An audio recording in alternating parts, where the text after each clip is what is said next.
प्रणाम दोस्तों। 3 मई 2024 को बेंगलोर की एक company Flying Wedge Defence and Aerospace Technologies ने FWD-200B को इंट्रोड्यूस किया। और FWD-200B एक अनमैन्ड एरियल व्हीकल है, जिसका मतलब होता है कि उसमें कोई भी इंसान नहीं बैठा रहेगा। और FWD-200B को हम रिमोट कंट्रोल से कंट्रोल कर सकते हैं।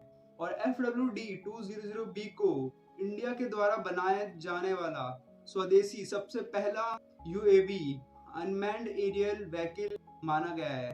FWD-200B इंडिया में बनाए जाने वाला पहला बॉम्बर ड्रोन है, जो कि स्वदेशी है और इंडिया में बनाया गया है।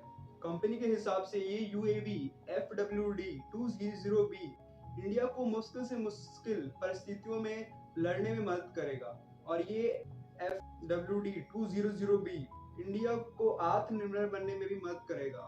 इंडिया कोशिश कर रहा है कि इंडिया जल्द से जल्द खुद को आत्मनिर्भर बनाए, और ये FWD-200B और आत्मनिर्भर बनने की ओर एक कदम होगा। FWD-200B इंडिया को मॉडर्न वॉरफेयर में भी मदद करेगा। ये कंपनी सुहास तेजस कंडा के द्वारा 2022 में स्थापित की गई, और इस कंपनी की कोशिश है कि कैसे इंडिया को आत्मनिर्भर बनाया जाए। इंडिया अभी दूसरी कंट्रीज से बॉम्बर यूएवीज लिया करता था, पर ये FWD-200B के आने की वजह से अब इंडिया के अंदर ही बॉम्बर यूएवीज बनने लगे हैं, जिसकी वजह से इंडिया को दूसरी कंट्रीज के ऊपर अब निर्भर नहीं रहना पड़ेगा। और इस कंपनी की कोशिश है कि कैसे इंडिया को ग्लोबल लीडर बनाया जाए ड्रोन मैन्युफैक्चरिंग और टेक्नोलॉजी में। और इसके साथ साथ इंडिया की नेशनल सिक्योरिटी भी और ज्यादा बढ़ेगी। मेक इन इंडिया इनिशिएटिव को भारत सरकार के द्वारा शुरू किया गया था, और इसके पीछे का मकसद था कि इंडिया में डोमेस्टिक मैन्युफैक्चरिंग और डिफरेंट सेक्टर्स में इन्वेस्टमेंट को बढ़ाया जाए। मतलब कि इंडिया में सामान को बनाया जाए और डिफरेंट जितने भी सेक्टर्स हैं सब में इन्वेस्टमेंट किया जाए लोगों के द्वारा। और इन सेक्टर्स में मैन्युफैक्चरिंग, टेक्नोलॉजी, इंफ्रास्ट्रक्चर और डिफेंस आते हैं। इस इनिशिएटिव की वजह से जो चीज हम बाहर से इंपोर्ट करवाते थे वही चीज हम इंडिया में ही बनाएंगे, और वो चीज इंडिया में बनाने की वजह से जो फॉरेन इन्वेस्टर्स हैं वो इंडिया में इन्वेस्ट करने में इंटरेस्टेड होंगे, और उसके वजह से इंडिया में जॉब अपॉर्चुनिटीज क्रिएट होंगी। और इन सारी चीजों की वजह से इंडिया में बिजनेस करना आसान हो जाएगा, और जो न्यू न्यू इनोवेशन है वो सारे भी बूस्टअप होंगे। और इंडिया में जो इंडिजीनियस इंडस्ट्रीज हैं, स्वदेशी इंडस्ट्रीज हैं, उन सबको भी डेवलपमेंट में सपोर्ट मिलेगा। और ये सारी चीजें इंडिया को मैन्युफैक्चरिंग हब बनने में मदद करेंगी। और जो भी चीज हम बाहर से इंपोर्ट करवाते थे इंडिया में, वो सारी चीज हम इंडिया में ही बनाएंगे, और वो सारी चीजें बना के हम बाहर दूसरे कंट्रीज में एक्सपोर्ट कर सकते हैं। FWD-200B को प्रेजेंट करते हुए Flying Wedge Defence and Aerospace के फाउंडर सुहास तेजस कोंडा ने कहा कि इंडिया 15 साल से ज्यादा टाइम तक कोशिश करता रहा अनमैन्ड एरियल व्हीकल को बनाने की। उसके लिए इंडिया ने बहुत सारे इन्वेस्टमेंट्स किए, और DRDO ने बहुत सारे प्रोजेक्ट्स पे काम किया। DRDO ने वापस और रुस्तम जैसे प्रोजेक्ट पे काम किया, पर वो सारे प्रोजेक्ट्स फेल रहे। पर आज FWD-200B के बनने पे न ही इंडिया ने सिर्फ ये अचीवमेंट अचीव किया है, बल्कि इंडिया उन सारे कंट्रीज के लिस्ट में आ गया है जिसके पास एडवांस्ड कॉम्बैट एयरक्राफ्ट कैपेबिलिटीज हैं। तेजस कंडा ने बताया कि FWD-200B की फर्स्ट फ्लाइट मई में होगी, और उनकी कंपनी अभी आर्मी डिजाइन ब्यूरो के साथ एक्टिवली काम कर रही है। और army design bureau Indian army के मेक इन इंडिया इनिशिएटिव के लिए काम कर रहा है। उन्होंने बताया कि वो FWD-200B उन कंट्रीज को बेचेंगे जो दूसरे कंट्री से महंगे दामों में UAVs ले रहे हैं, और वो उन्हें FWD-200B इंडिया में बने UAVs एक्सपोर्ट करेंगे।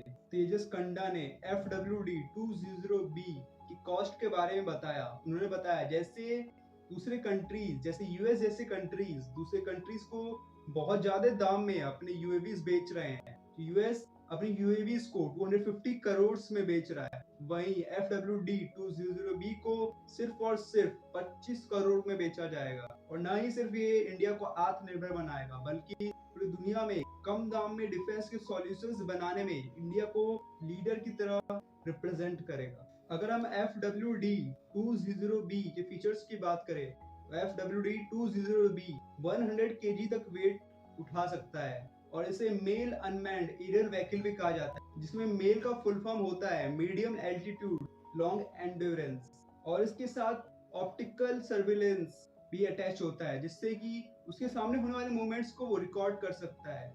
और इसके साथ इसमें मिसाइल लाइक वेपन्स भी होते हैं जो कि प्रिसाइजली एयर स्ट्राइक कर सकते हैं बिना किसी गलती के, और इसकी maximum take off weight 498 kg है, और इसके ग्राउंड कंट्रोल स्टेशन का रेंज 200 किलोमीटर है।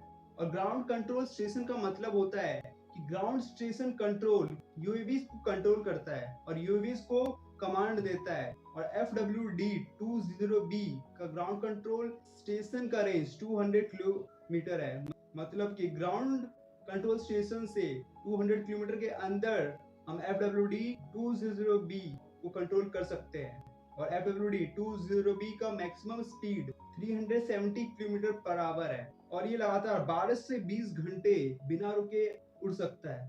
FWD-20B के अनयूजुअल शेप और ज्यादा इंटरेस्टिंग और इम्प्रेसिव बनाता है, और अभी के मॉडर्न मेल यूएवीज की तरह इसमें भी एंड्योरेंस, मतलब ये कितने देर तक उड़ सकता है। दूसरा है पेलोड कैपेसिटी, मतलब कितना वेट ये उठा सकता है। और तीसरा है ऑपरेशनल फ्लेक्सिबिलिटी, मतलब कितने डिफरेंट ऑपरेशंस ये परफॉर्म कर सकता है। और चौथा और आखिरी मिशन इफेक्टिवनेस, मतलब अगर किसी मिशन या किसी को भी टास्क दिया जाए इसे कितने अच्छे ढंग से, कितने सही ढंग से ये उसको परफॉर्म कर सकता है। मेल यूएवीज के कुछ कॉमन कैरेक्टरिस्टिक्स होते हैं, जिसमें कि विंग डिजाइन आता है जो कि एंड्योरेंस और क्रूजिंग एफिशिएंसी के लिए बहुत ज्यादा इंपॉर्टेंट होता है। विंग डिजाइन की वजह से उसके एंड्योरेंस और क्रूजिंग एफिशिएंसी में चेंजेस आते हैं। और यूएवीज के एयर फ्रेम डिजाइन किए जाते हैं ड्रैग को कम करने के लिए। यूएवीज में दो फोर्सेस लगते हैं, पहला लिफ्ट और दूसरा ड्रैग। लिफ्ट फोर्स तब लगता है जब कोई भी यूएवी, जब unmanned aerial vehicle take off करता है, जब उसके ऊपर अपवर्ड फोर्स लगता है तो उसे लिफ्ट कहा जाता है। और जब यूएवी हवा में उड़ रहा होता है, तो जब यूएवी आगे जा रहा होता है और उसे आगे जाने से रोकने वाला जो फोर्स लगता है उसे ड्रैग कहा जाता है। अगर आगे जाने से रोकने वाला फोर्स जो कि ड्रैग है, अगर वो फोर्स ज्यादा है तो यूएवी का स्पीड कम होगा, अगर ड्रैग फोर्स कम होगा तो यूएवी का स्पीड ज्यादा होगा। और ये एरोडायनेमिक को भी एफिशिएंट बनाता है। एरोडायनेमिक सिंपल लॉ है किसी भी एयरक्राफ्ट को हवा में उड़ने के लिए। अगर किसी भी एयरक्राफ्ट को आपको फ्लाई करवाना है तो उसके लिए एरोडायनेमिक का सिंपल लॉ अप्लाई होता है। और इनको इस तरह से डिजाइन किया जाता है कि इनका रडार क्रॉस सेक्शन ज्यादा से ज्यादा कम हो। Male UAV smaller tactical UAV से साइज में बड़े होते हैं, जिसकी वजह से वो ज्यादा वेट उठा पाते हैं और ज्यादा एंड्योरेंस भी होता है उनमें। और आजकल के मॉडर्न ड्रोन्स में एडवांस्ड कम्युनिकेशन सिस्टम्स भी यूज किया जा रहा है, जिसको इसीलिए यूज किया जा रहा है कि ड्रोन को आप बहुत दूर से भी कंट्रोल कर पाए और डाटा ट्रांसमिशन कर पाए। डाटा ट्रांसमिशन मतलब डाटा को ट्रांसफर कर पाए। और ये सिस्टम ऑपरेटर, मतलब कि यूएवी को चलाने वाले ऑपरेटर ये पावर देता है कि वो रियल टाइम डाटा को ले पाए और वहां से इमेजेस वगैरह को भी ले पाए। आपका इंडिया के अनमैन्ड एरियल व्हीकल FWD-20B के बारे में क्या कहना है, आप मुझे कमेंट में बता सकते हैं। अगर आपको ये वीडियो पसंद आया तो इस वीडियो को लाइक और शेयर कीजिए, और नए वीडियोस के लिए आप मेरे चैनल को सब्सक्राइब कर सकते हैं। और ये इन्फॉर्मेशन बाकी सब लोगों से भी शेयर कीजिए कि उन सबको भी इस चीज के बारे में पता चले। और ये वीडियो देखने के लिए आपका बहुत बहुत धन्यवाद।